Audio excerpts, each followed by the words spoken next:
E aí, turma, beleza? Como você pode ver, o vídeo de hoje é completamente diferente do que eu faço usualmente aqui no meu canal. Acontece que eu tive um pequeno contratempo com a bateria desse carro, pra você ver, né? Depois que o cara já tá de saco cheio de morar no Canadá, parece que ele fica notando mais motivos pra reclamar. O frio matou pela segunda vez, né? Descarregou, talvez seja o termo certo. Descarregou pela segunda vez a bateria do meu carro em uma semana. Eu tive que chamar guincho, levei o carro na Ford pra ver se tinha alguma coisa errada. Só que eles estavam tinha muita gente lá, eu deixei pra trazer de novo amanhã. Enfim.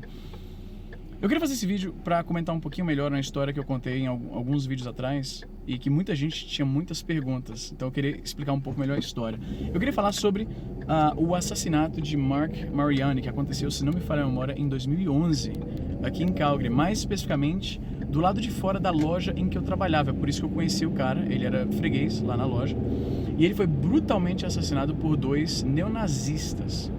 E foi uma situação muito assustadora para mim, porque analise a situação. Encontraram uma pessoa morta lá, fecharam a loja por vários dias. Tinha o pessoal lá do CSI canadense, que talvez acho que até chama CSI mesmo. E aí rapidamente, como a justiça aqui funciona muito rápido, rapidamente encontraram os dois vagabundos, né, dois neonazistas que mataram o cara por bobagem. As investigações revelaram que eles estavam pichando suásticas na lateral ali do prédio onde ficava a loja. E ele tava lá, parece que fazendo xixi ali no cantinho, era de noite isso, né? E ele era um senhor velho, tinha alguns problemas de saúde e tal, e aí tava lá se aliviando, digamos. E aí os neonazistas aparentemente estavam ali fumando pelas redondezas, logo depois de fazer a arte deles na lateral do prédio. Se ofenderam, porque o cara tava fazendo xixi onde eles tinham pichado lá a suástica. E aí tiveram um confronto ali, e o cara era um velhinho, eu conheci o cara. Velhinho, frágil, né, doente e tal. Acabaram matando o cara, espancaram ele até a morte. A justiça canadense, felizmente, age bem rápido e capturaram os dois caras, né? E aí eles tiveram que ir atrás das testemunhas durante o julgamento, né? E era, no caso, eu e um rapaz que eu tava treinando naquela semana. Pra você ver, o cara começou a trabalhar na loja e naquela semana a loja foi fechada porque aconteceu um assassinato, né? E aí foi uma situação muito tenebrosa pra mim como imigrante. No Brasil, acho que o termo é lido, né? Eu sou interpretado como branco. Só que na América do Norte eu não sou exatamente branco, porque eu não nasci aqui. Então, testemunhar na corte, aberto para todo mundo me ver, né?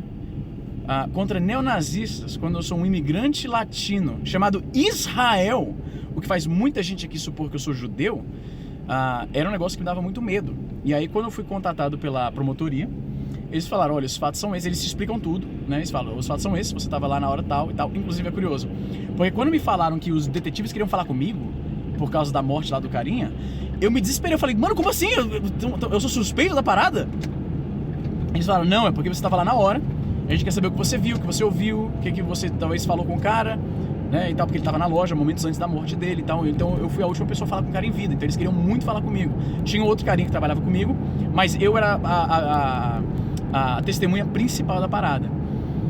E aí eu fiquei, mano, pô, os caras vão saber meu nome, vão saber onde eu trabalho. São neonazistas, geralmente conectados com grupos de ódio. Tem toda uma pequena network desses caras, né? Eles não operam sozinhos, eles não existem num vácuo. E eu falei com a promotoria, pô, tem como não... Posso dar uma testada aqui pra não participar e tal? Eles falaram, olha, você imigrou pra esse país, eles meio que jogaram pesado, tá ligado? Eu poderia, se quisesse, não ter testemunhado, por medo. E eles poderiam fazer um juiz me forçar a testemunhar, só que eles não gostam de fazer assim. E eles tentaram me convencer, eles falaram, olha, você veio pra esse país te deu várias oportunidades, esses dois vagabundos que odeiam pessoas como você, mataram um cara que você conhecia de graça. E você pode ser a pessoa que ajuda a gente a colocar eles atrás das grades. Você não vai participar? Me senti meio culpado. Falei, beleza, eu vou participar. Mas eles viram que eu tinha muito medo e aí jogaram por alto a ideia de que se eles detectassem que tinha alguma movimentação nos grupos de ódio, neonazistas e tal, que ficaram curiosos sobre essa testemunha, né? Imigrante latino, de nome Israel, vai testemunhar contra os dois caras, eles vão ficar de olho. E se, porventura, eles achassem que existiam ameaças críveis contra mim, eles poderiam, então, iniciar o processo de proteção à testemunha. Eu teria que mudar meu nome, eu teria que encerrar as atividades na internet, teria que me mudar para outro lugar. Foi sinistro a parada. E aí eu falei, pô, ok, né? E aí me chamaram pra depor lá, né?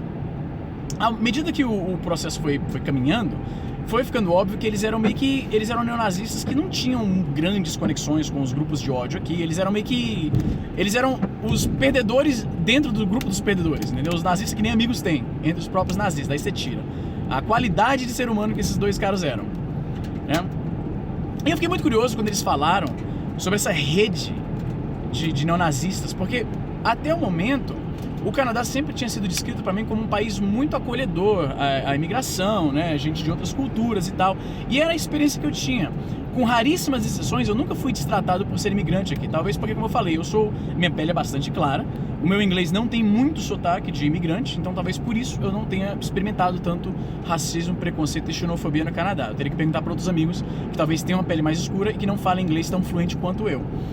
Mas eu fiquei muito curioso, aquele me deixou com a pulga atrás da orelha. Tipo, que papo é esse de rede de ódio? Tipo, tem uns clubinhos de neonazistas aqui? E a promotora falou, não, é esse mesmo. Cara, foi uma experiência muito surreal. Mas enfim, ela falou, realmente esses caras se reúnem e eles tentam recrutar outras pessoas. E são um bando de perdedores, não sabe de nada, gente sem educação, gente que é de dar pena, na verdade, né? Gente geralmente pobre, que por algum motivo, né, perdeu o emprego, não consegue achar emprego, se dá mal na vida, e eles precisam de um inimigo, eles precisam culpar alguém para se sentir melhor, para não se sentir tão fracassados. E muitas vezes eles acabam sendo seduzidos por retóricas de supremacia branca, que dizem basicamente esse país é nosso e o motivo pelo qual tá tudo dando errado é porque tem imigrante, tem mexicano, tem latino, brasileiro, seja lá o que for.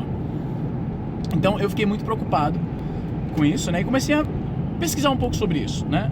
Eu achei vários blogs canadenses que documentam esses caras, porque a comunidade é relativamente pequena, então tem ativistas que ficam de olho nesses caras. Inclusive, teve um ano que eu vi que tinham grupos de Irmandade Ariana, alguma coisa neonazista idiota desse tipo, que estava oferecendo para pagar o primeiro aluguel de famílias brancas que quisessem vir de outras províncias. A propósito, o Canadá não tem estado, tem província, mas é basicamente a mesma coisa.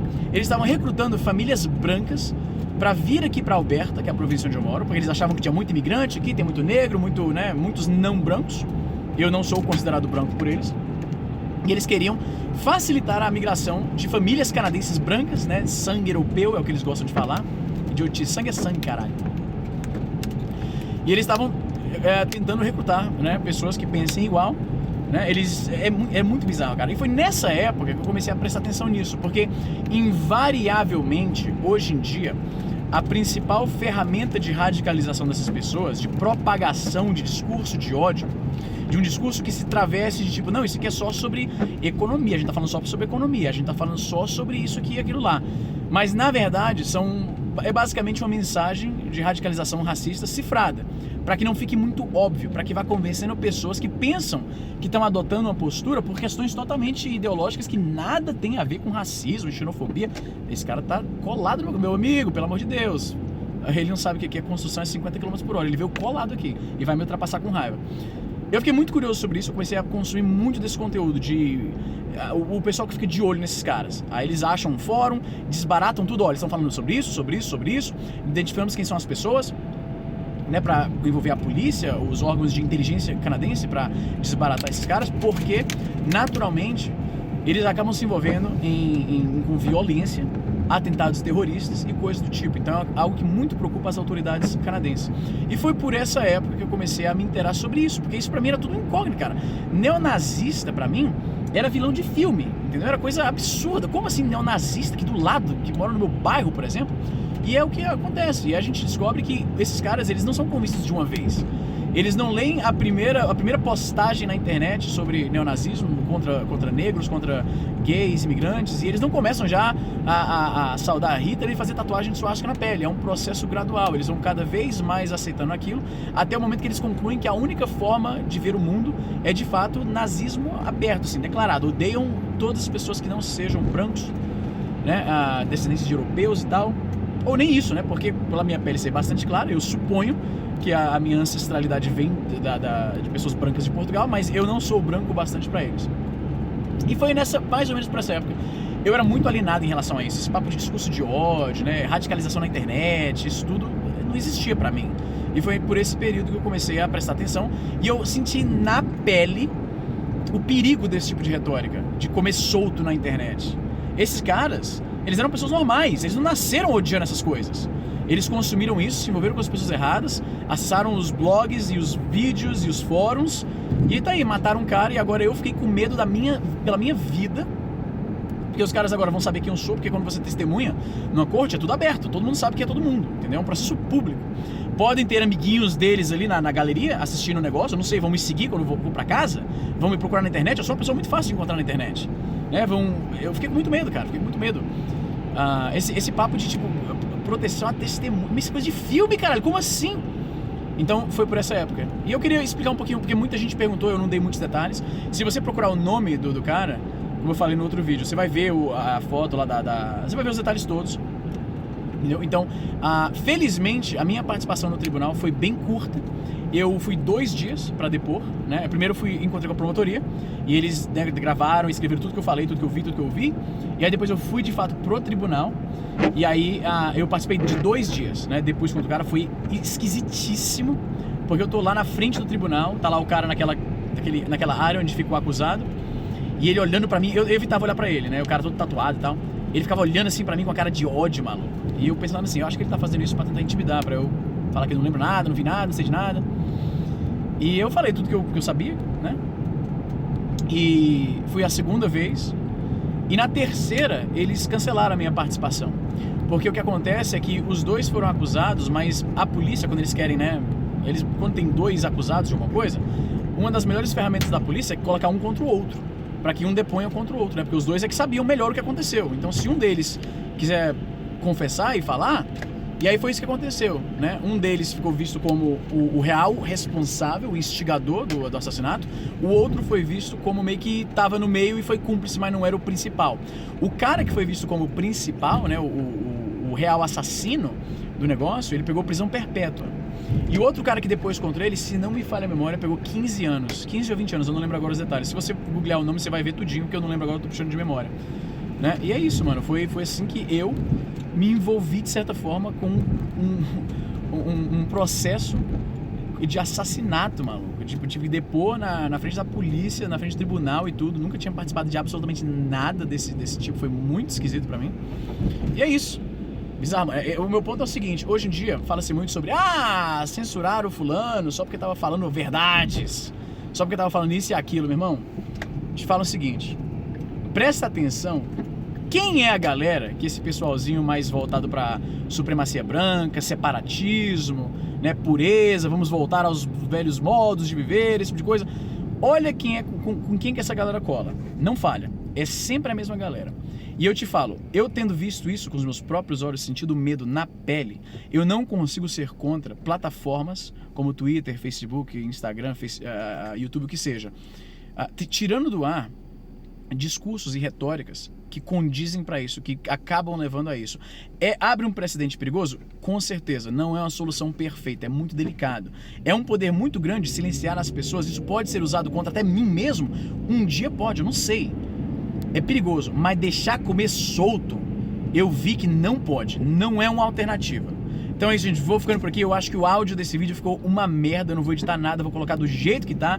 Me digam se esse tipo de vídeo agrada, se faz sentido, se vale a pena, porque às vezes eu tô numa correria muito grande e é o máximo que eu consigo fazer esses vídeos no carro. Então vou ficando por aqui, se inscreve no canal, por favor. O YouTube me ligou, o senhor José, o YouTube, que é o presidente do YouTube, me ligou e falou: Easy, 1% das pessoas que assistem seus vídeos são inscritos. Você não tá pedindo pros caras assinar. Eu falei: seu YouTube, eu pedi, mas os caras têm raiva, eles não querem assinar, eles querem ficar ouvindo que nem podcast e depois eu procuro o nome do Easy lá no search e vejo o vídeo mais recente. Ele falou que se não pode.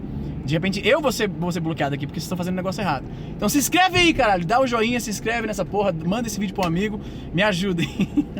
Até a próxima, pessoal.